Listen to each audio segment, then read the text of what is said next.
नमस्कार, ये आकाशवाणी शिमला है। अब आप नीतू वर्मा से प्रादेशिक समाचार सुनिए। आज के मुख्य समाचार। राज्य सरकार ने 13 IAS व 8 HAS अधिकारियों के किए तबादले, 8 अधिकारियों को सौंपी अतिरिक्त जिम्मेदारी। स्वास्थ्य मंत्री राजीव सैजल ने सर्दियों में कोरोना मामले बढ़ने की जताई आशंका, लोगों से सामाजिक दूरी के नियमों के पालन की अपील। वन मंत्री राकेश पठानिया ने कहा, कांगड़ा जिले के अंद्रेटा को पर्यटन की दृष्टि से किया जाएगा विकसित। और विपक्ष के नेता मुकेश अग्निहोत्री की मांग, निजी स्कूलों को सभी प्रकार के फंड लेने की छूट देने के फैसले को तुरंत वापस ले सरकार। कोविड-19 महामारी के खिलाफ देश एकजुट होकर लड़ रहा है। आप भी हमारे साथ सुरक्षा और बचाव के 3 आसान एहतियाती उपायों का संकल्प लें।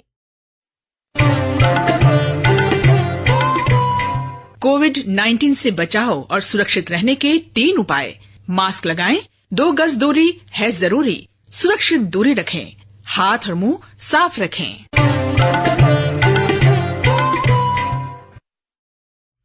अब समाचार विस्तार से।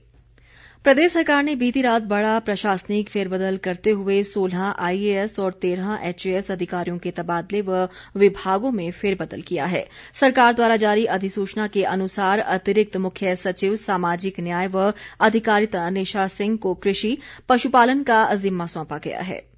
संजय गुप्ता को सामाजिक न्याय व अधिकारिता विभाग, RD धीमान को राजस्व के साथ वन और भाषा कला व संस्कृति विभाग का कार्यभार दिया गया है।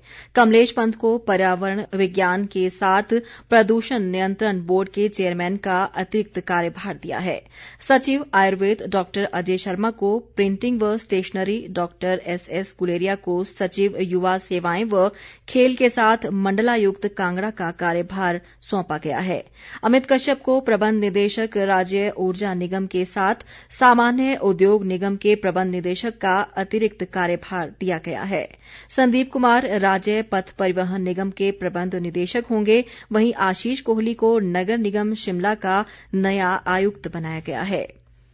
स्वास्थ्य मंत्री राजीव सैजल ने कहा है कि सर्दियों में कोरोना मामले बढ़ने की आशंका है और ऐसे में और भी सचेत रहने की आवश्यकता है। सोलन में कल रात प्रेस क्लब के एक कार्यक्रम में उन्होंने कहा कि जब तक दवा नहीं बन जाती तब तक सावधानी बरतने की जरूरत है। राजीव सैजल ने कहा कि कोरोना महामारी के दौरान लोगों को जागरूक करने में मीडिया ने सराहनीय कार्य किया है। उन्होंने सभी लोगों से सामाजिक दूरी के नियमों का पालन करने और अन्य उपाय अपनाने का आह्वान किया है। सर्दियां आ रही हैं तो आशंका ये है कि केसेस बढ़ सकते हैं, जो विशेषज्ञों का एक अनुमान है। इसमें मैं कहना चाहूंगा, अभी तक देखिए जैसा कोई दवाई जो है वो नहीं है, लेकिन अनेक माध्यमों से बार बार जो एक आग्रह जो हो रहा है, एक तो मास्क का प्रयोग है। अगर इसको हम अनिवार्य तौर पर करते हैं और मास्क का अगर ठीक प्रकार से हम प्रयोग करते हैं, दूसरा जो है वो सोशल डिस्टेंसिंग, इसको अगर हम इसकी अनुपालना हम करते हैं, और तीसरा जो है वो हाथ, जो हमारी हैंड हाइजीन है, हाथों की जो स्वच्छता है, साबुन के माध्यम से, सैनिटाइजर के माध्यम से, अगर हम इन 3 बातों का ध्यान रखते हैं तो मैं दावे से कह सकता हूं कि फिर हम इस रोग से संक्रमित नहीं हो सकते। अतः जब तक दवाई नहीं आती तब तक सावधानी ही जो है वो दवाई है, तो इसका पालन जो है निरंतर करते रहें, तभी हम स्वयं भी सुरक्षित रहेंगे और अपने परिवार को भी सुरक्षित रख पाएंगे। देश में इस वर्ष अक्टूबर में वस्तु और सेवा कर GST से राजस्व संग्रह 1,05,155 करोड़ रुपए रहा। केंद्रीय वित्त सचिव AB पांडे ने बताया कि इस वर्ष अक्टूबर में संग्रहित GST राजस्व पिछले वर्ष की इसी अवधि में प्राप्त राजस्व से 10% अधिक है। अक्टूबर के राजस्व संग्रह में से 19,193 करोड़ रुपए CGST, 25,411 करोड़ रुपए SGST, 52,540 करोड़ रुपए IGST और 8,011 करोड़ रुपए उपकर से प्राप्त हुए हैं। प्रदेश में कोरोना वायरस मामलों की संख्या बढ़कर 22,152 से अधिक हो गई है। प्रदेश में आज अभी तक कोरोना के 93 नए मामले आए हैं, जबकि 84 लोगों ने कोरोना से जंग जीती है। शिमला जिले में 30, सोलन में 20, कुल्लू में 17, ऊना में 12, लाहौल स्पीति में 8, मंडी में 4 और चंबा जिले में आज अभी तक 2 नए मामले आए हैं। प्रदेश में इस समय कोरोना के 2,883 सक्रिय मामले हैं, जबकि 18,922 लोग उपचार के बाद ठीक हो गए हैं। प्रदेश में कोरोना से मरने वालों की संख्या 317 हो गई है। मंडी जिले में इस समय सबसे अधिक 562, कुल्लू जिले में 497 और शिमला जिले में 455 सक्रिय मामले हैं। खाद्य आपूर्ति मंत्री राजेंद्र गर्ग ने आज बिलासपुर जिले के घुमारवीं क्षेत्र में करीब 17 लाख रुपए की विकास योजनाओं का लोकार्पण किया। इनमें पलासला में सामुदायिक केंद्र, मोहड़ा में महिला मंडल और चैली में सामुदायिक शेड का लोकार्पण भी शामिल है। इस मौके उन्होंने जन सुनवाई भी की और अधिकांश समस्याओं का मौके पर ही निपटारा किया। राजेंद्र गर्ग ने लोगों से आगामी पंचायत चुनाव में अपने प्रतिनिधियों को निर्विरोध चुनने का आह्वान किया। उन्होंने बताया कि घुमारवीं क्षेत्र में जल जीवन मिशन के तहत 85 करोड़ रुपए खर्च किए जा रहे हैं। राज्य वित्त आयोग के अध्यक्ष सतपाल सत्ती ने आज राजकीय महाविद्यालय ऊना के निर्माणाधीन भवन का निरीक्षण किया। उन्होंने कहा कि इसके लिए राज्य सरकार ने 12 करोड़ रुपए की राशि मंजूर की है और इसका निर्माण 2 वर्ष के भीतर पूरा कर लिया जाएगा। सतपाल सत्ती ने कहा कि मुख्यमंत्री जयराम ठाकुर जल्द ही ऊना विधानसभा क्षेत्र में 40 नई विकास योजनाओं के उद्घाटन व शिलान्यास करेंगे। वन मंत्री राकेश पठानिया ने कहा है कि कांगड़ा जिले के अंद्रेटा को पर्यटन की दृष्टि से विकसित किया जाएगा ताकि यहां राष्ट्रीय व अंतर्राष्ट्रीय पर्यटकों को आकर्षित किया जा सके। आज अंद्रेटा स्थित शोभा सिंह आर्ट गैलरी व म्यूजियम का दौरा करने के बाद उन्होंने ये जानकारी दी। उन्होंने कहा कि इस आर्ट गैलरी में महान चित्रकार व कलाकार की दुर्लभ कलाकृतियां रखी गई हैं जो पर्यटकों को अपनी ओर आकर्षित करती हैं। इस अवसर पर सरदार शोभा सिंह की बेटी गुरचरण कौर ने वन मंत्री को शोभा सिंह द्वारा बनाई गई शहीद आजम भगत सिंह की तस्वीर भेंट की। राकेश पठानिया ने जयसिंहपुर विधानसभा क्षेत्र में आज 1 करोड़ 14 लाख रुपए से बनने वाली योजनाओं के शिलान्यास किए। उन्होंने अंद्रेटा में 50 लाख रुपए से बनने वाले वन विश्राम गृह की आधारशिला रखी और इसका नाम सरदार शोभा सिंह के नाम पर रखने का ऐलान किया। राकेश पठानिया ने कहा कि अंद्रेटा में फाइन आर्ट्स कॉलेज खोलने के प्रयास किए जाएंगे। विपक्ष के नेता मुकेश अग्निहोत्री ने घरेलू बिजली के मीटर लगाने के लिए बढ़ाई गई फीस को लेकर सरकार की आलोचना की है। उन्होंने कहा कि घरेलू मीटर लगाने के लिए उपभोक्ता को अब लगभग 11,000 रुपए खर्च करने पड़ेंगे, जबकि पहले इसके लिए 3,600 रुपए लिए जाते थे। अग्निहोत्री ने राज्य सरकार पर प्रदेश को कर्जों के बोझ तले दबाने का भी आरोप लगाया।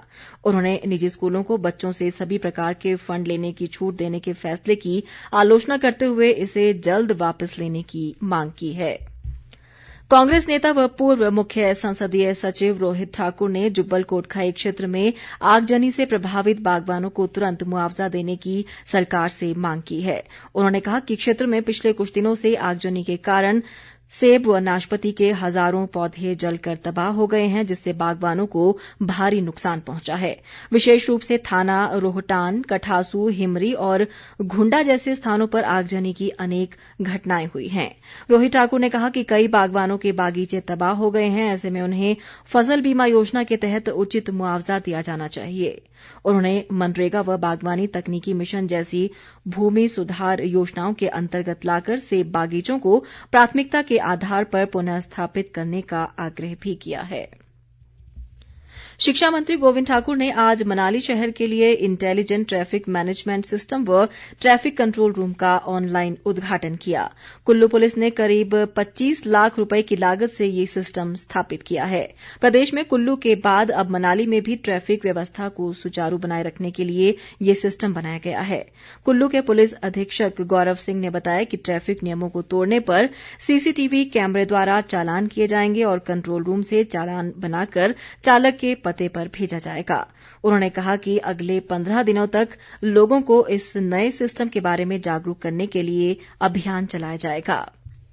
लाहौल स्पीति जिले के सबसे बड़े आराध्य देव राजा घेपन हर तीसरे साल घाटी की परिक्रमा पर निकलते हैं, लेकिन इस बार कोरोना महामारी के चलते उन्हें 2.5 महीने की यात्रा को 10 दिन में ही समाप्त करना पड़ा।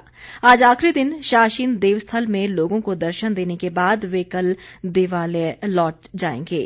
राजा घेपन के पुजारी राजेश ने बताया कि इस दौरान देवी देवताओं ने लोगों को अपना आशीर्वाद दिया। इस बार हमने इस पर्व को सिर्फ 10 दिन में समेट दिया और देवी देवता खुश हैं। उन्होंने हमें आश्वासन दिया है कि इस घाटी में बीमारी नहीं आएगी और इसका असर अभी रहेगा कुछ टाइम के लिए। आज 10 दिनों के बाद ये पर्व यहाँ पे संपन्न हो रहा है। आज हमारे नए गांव चले जाएंगे। अंत में मुख्य समाचार एक बार फिर। राज्य सरकार ने 13 IAS व 8 HAS अधिकारियों के किए तबादले, 8 अधिकारियों को सौंपी अतिरिक्त जिम्मेदारी। स्वास्थ्य मंत्री राजीव सैजल ने सर्दियों में कोरोना मामले बढ़ने की जताई आशंका, लोगों से सामाजिक दूरी के नियमों के पालन की अपील। वन मंत्री राकेश पठानिया ने कहा, कांगड़ा जिले के अंद्रेटा को पर्यटन की दृष्टि से किया जाएगा विकसित। और विपक्ष के नेता मुकेश अग्निहोत्री की मांग, निजी स्कूलों को सभी प्रकार के फंड लेने की छूट देने के फैसले को तुरंत वापस ले सरकार। इसी के साथ ये समाचार बुलेटिन समाप्त हुआ। नमस्कार।